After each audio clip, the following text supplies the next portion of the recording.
prisão do Vorcaro, ela quebra um pouco do equilíbrio que havia na lógica de que Vorcaro não é pego, Vorcaro não é preso, logo Vorcaro não delata. Se só o Vorcaro sentir que Vorcaro vai se dar mal, Vorcaro vai falar, eu não vou cair nessa sozinho. Veja, amigos, a prisão de Daniel Vorcaro e de Fabiano Zettel, eu estava conversando com o Kim Kataguiri agora há pouco, assim, Brasília está num clima estranho, tá numa vibe estranha. Atualmente, Brasília começa a trabalhar, nesses momentos, naquela vibe de eleições. É um ano eleitoral, os deputados só estão pensando na própria reeleição, os senadores só pensam na própria reeleição, o presidente da República só pensa na eleição, os opositores só pensam na eleição, logo, todas as ações que serão tomadas daqui em diante, elas têm como base a eleição, tá? Não pense que é a agenda de Brasil da parte de praticamente ninguém, tá? Ah, mas Renan, mas como não? O Congresso ontem passou o projeto do Kim. É porque o projeto do Kim agora em ano eleitoral é bom pra eles, né? Agora o Alcolumbre vai dizer que combate o crime organizado. Aí os caras do Centro... Até o PT votou, em grande medida, orientou favoravelmente. Só o PSOL que fica ressabiado, porque só é leal ao bandido. Se o leal é... Não, eu vou com você até o fim. Tá? Mas mesmo o PT oportunista tá, né, siricuteando aí, né, dando um pulinho no punitivismo, dado que ano eleitoral aí, né, estão com medo. Agora, o tema do Banco Master, num ano eleitoral, ele dá medo, portanto preocupa, porque é o tipo de escândalo que, caso ele ganhe volume, ele leva muita gente. E levar muita gente nesse jogo e nesse equilíbrio instável que a gente se encontra, não vem parecendo ser bom. Você fala, como assim, né? Ó, o escândalo do Banco Master, ele pega, já falei pra você, todas as alas, todos os globos, pega de cima, pega de baixo, pega da esquerda, pega da direita. Né? Ele é o próprio quadrante, né? Aquele meme que você faz o quadrante lá e escolhe se você é direita, esquerda, libertário, essas coisas. Você deve ter visto esse tipo de meme. E você pode ser, né, de qualquer lado no vorcarismo institucional. E, cara, como ele pega todo mundo, naturalmente todo mundo, como cada um tem seu plano e já se adaptou para as circunstâncias para esse plano, ele vai para as eleições mais ou menos torcendo para manter o clima atual. Quem quer crise é quem está surgindo. E nesse instante, para a gente, é bom crise, não apenas porque nós queremos punir os envolvidos no escândalo do Banco Master, mas também porque crise faz com que a gente obtenha espaço. Ou seja, a gente tem uma política que ela está mais ou menos sedimentada. O eleitor do Lula faz recall do Lula, o eleitor do bosta do Flávio Bolsonaro faz recall do bosta do Flávio Bolsonaro, o bosta do lulista ou o bosta da família do Lula fica lá jogando a picanha para um lado, o bosta da família do Bolsonaro para o outro, e aí vai ficando tudo mais ou menos, né? Se você agita as coisas como um escândalo como esse, aí as coisas, há o espaço para o novo, tá? Não um partido novo, claramente. E aí, havendo espaço para o novo, a gente pode, né, desculpa a redundância, inovar. E por que essa prisão preocupa? Eu estava falando na IRL, mas eu vou comentar e aprofundar aqui. A prisão do Vorcaro, ela quebra um pouco do equilíbrio que havia na lógica de que Vorcaro não é pego, Vorcaro não é preso, logo Vorcaro não delata. Se só o Vorcaro sentir que Vorcaro vai se dar mal, Vorcaro vai falar, eu não vou cair nessa sozinho. Até porque ele sabe muito bem que outras figuras políticas estão se beneficiando da prisão dele. Veja, é do interesse de absolutamente todo mundo que o Vorcaro simplesmente morra. Se você perguntar pro Ciro Nogueira, ou pro Lula, pro Roberto Campos Neto, qual seria o seu desejo nesse instante? Cara, que o Vorcaro morra. Eles adorariam a morte do Vorcaro. E isso já aconteceu na política brasileira? Meus amigos, o PC Farias morreu. Mataram o PC Farias. Fizeram queima de arquivo com o PC Farias. A política brasileira é cheia disso. Quando o Celso Daniel morreu, lembremos, o que rolou ali foi uma queima de arquivo do Celso Daniel e depois mataram todos os envolvidos e testemunhas no caso. A certas horas não há nada que resolva melhor do que um bom assassinato. É isso que a política, em última instância, vai pensar. Então o Daniel Vorcaro sabe disso. O Daniel Vorcaro tem noção de que, para todos os envolvidos, ele que havia sido um grande amigo em que todos ganharam dinheiro e trocaram favores, ele passa a ser um inconveniente. Então, se perguntar pro Flávio Bolsonaro, aperta um botão e morre o Vorcaro. Porra, aperta. Perguntar pro Lula, nossa, aperta o botão. Para Ciro Nogueira, aperta o botão. Xandão, aperta o botão. Todo mundo gostaria de ver esse cara morto. A questão é que esse cara sabe disso. A questão é que o Zettel, o cunhado dele, também sabe disso.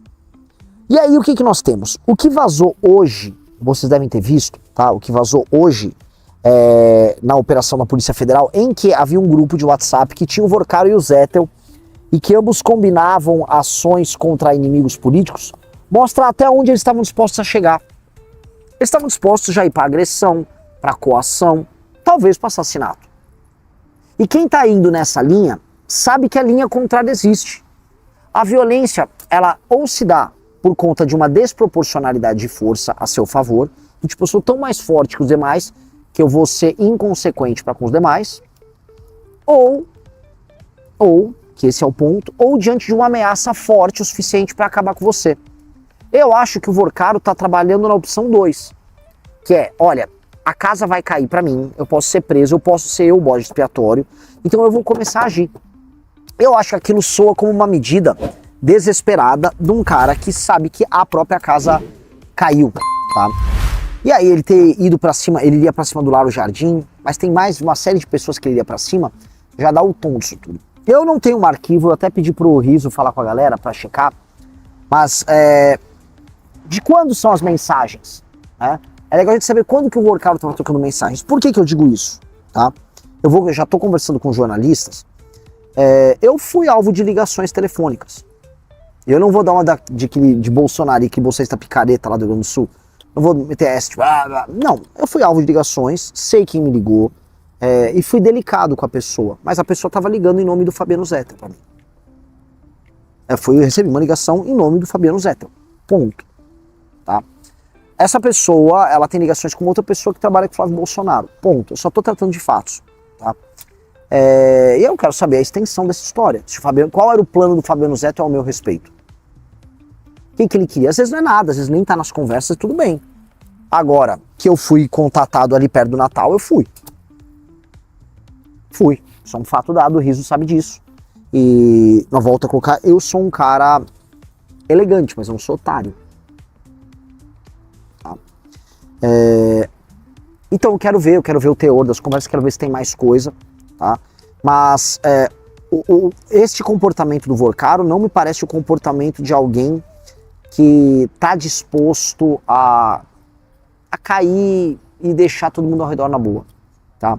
O Vorcaro, se vocês perceberem, mesmo quando ele tinha sido preso, mesmo quando o Banco Master tinha sido liquidado, ele estava lutando com sua rede de influência até o último momento para colocar o Otto Lobo na CVM, e sejamos honestos, o Lula nomeou o Otto Lobo na CVM.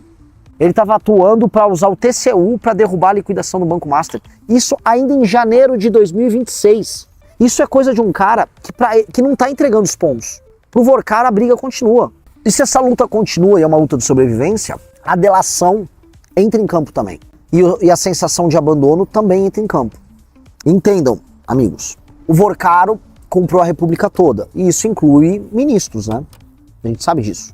O Vorcaro, nesse instante, preso, ele tá com os advogados dele, entrando em contato com pessoas poderosas, pedindo para ser solto. A Polícia Federal pede a prisão dele e o Mendonça dá. Quem nomeou o Mendonça? Bolsonaro. Quem faz parte da entourage do Bolsonaro? Vamos entrar em contato. Vamos pressionar o Mendonça. Vamos tentar pressionar os outros ministros para eventualmente isso para plenário, e aí ele tentar derrubar em plenário, na Câmara, no STF. Que ministros vão jogar com a gente? Que ministros não vão jogar com a gente? O jogo é esse.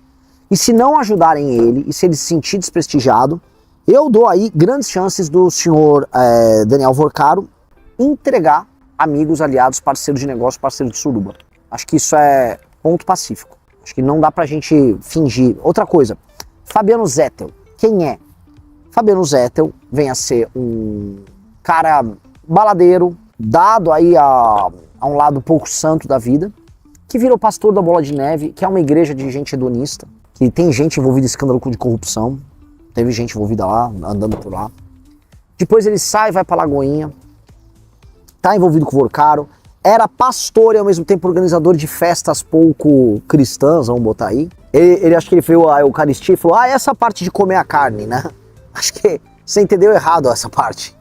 Não era exatamente isso, mas o fato é, o Fabiano Zettel também foi preso, também tem pouco ou nenhum compromisso com os envolvidos e não vai querer se sentir abandonado. Eu volto a repetir, é um tipo de gente que se acostumou a ganhar muito, a viver com muito, a comer as comidas mais caras do mundo, a andar com as pessoas mais ricas do mundo, a frequentar lugar caro, a mandar. Então ele manda.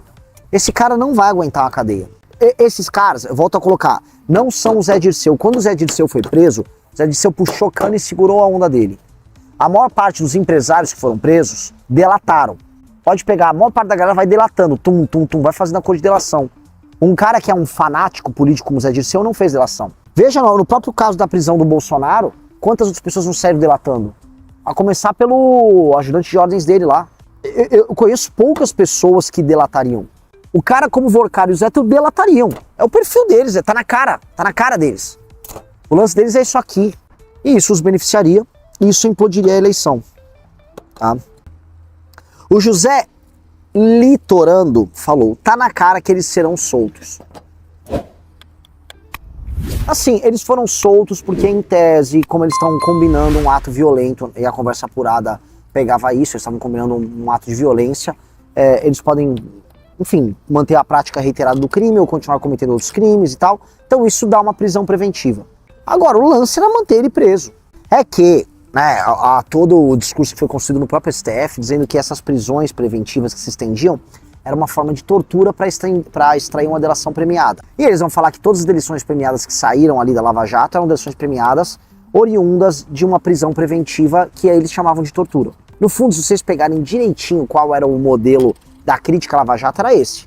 Delação premiada, que dá origem a essa prisão, que se estende, e eles chamam de tortura, e aí o cara delata, aí a delação prende outros caras, os delatados ficam presos por um tempo, Era um processo, era uma reação em cadeia que eles foram fazendo. E aí eles dizem que isso é violação de direitos humanos. Em resumo, essa foi a estratégia dos caras. Será que o STF vai manter eles presos? Sabe, é um STF que tá cagando, cara. E as pessoas estão, né, presas com discussões das mais idiotas que não levam a gente a lugar nenhum.